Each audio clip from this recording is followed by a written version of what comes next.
First Samuel chapter 13, we'll see Saul just being anointed king by Samuel the prophet.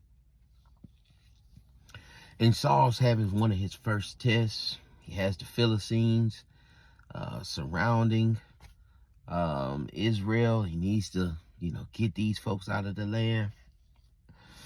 He's feeling some kind of way because people are beginning to get scattered, and they're waiting.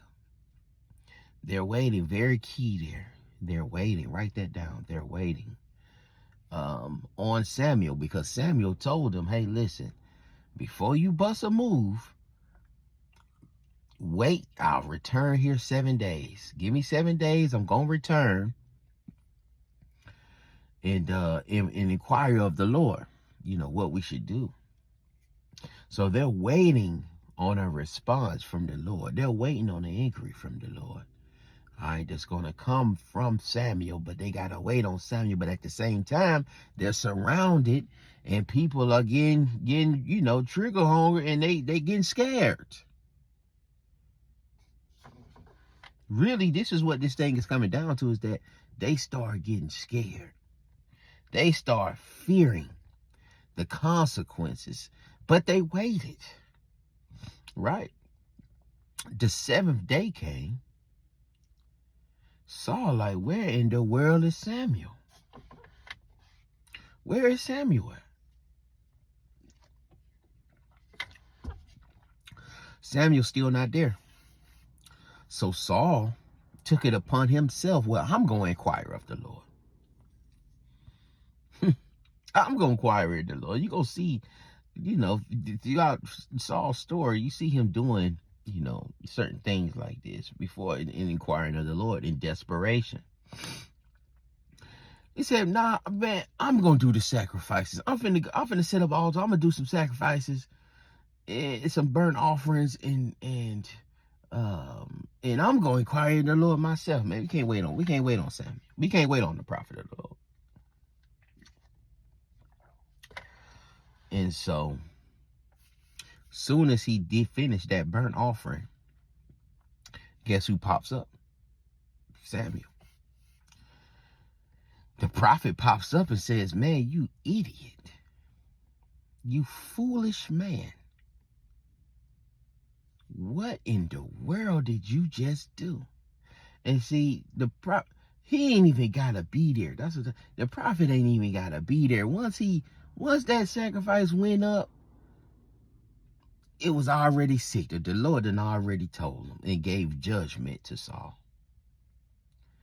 Because of him being impatient, because of his fear, he grew impatient. And that's what we can glean from that. Don't let your fear make you impatient.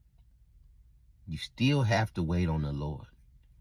And if you don't, you can make things worse for yourself. So when Samuel got the word from the Lord that Saul had did that, he's coming up there right after he finished. He's on the 7th day, right after he finished the sacrifice. Samuel tells him, man, you done lost the kingdom. You'll no longer be king. He's found him someone else after his own heart. And, Saul wasn't fired immediately. And that's a whole nother, I don't want to get into that. That's a whole nother lesson. I'm trying to keep this thing short, but the impatience stemming from the fear. That's what we have to worry about, because in life situations, sometimes these bills get to going, and sometimes you fear you can't get out of this situation, or the situation is gonna get worse. Things start closing in on you. You're fearing, and that fear is a lack of trust. That fear shows the Lord that you don't really trust him like that.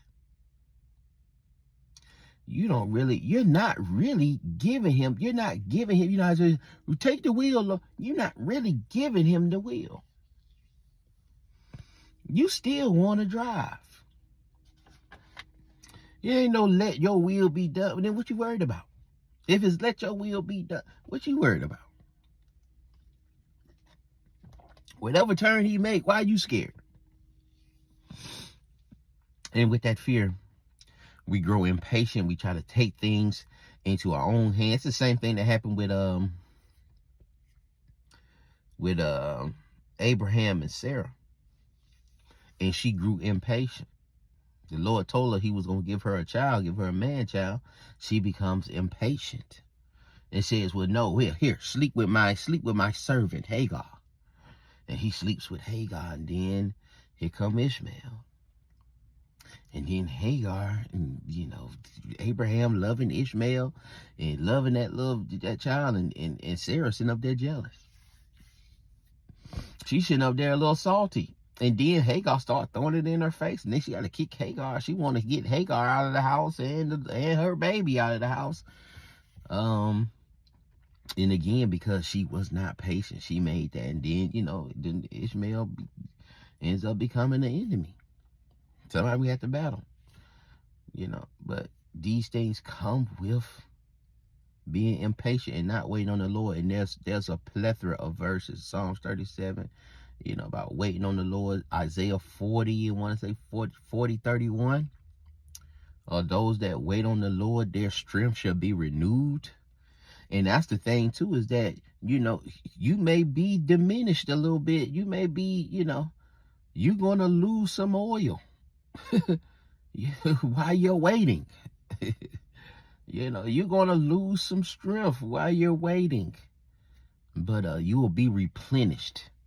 All right, those that wait on the Lord, because you're showing the Lord that you trust him. Amen.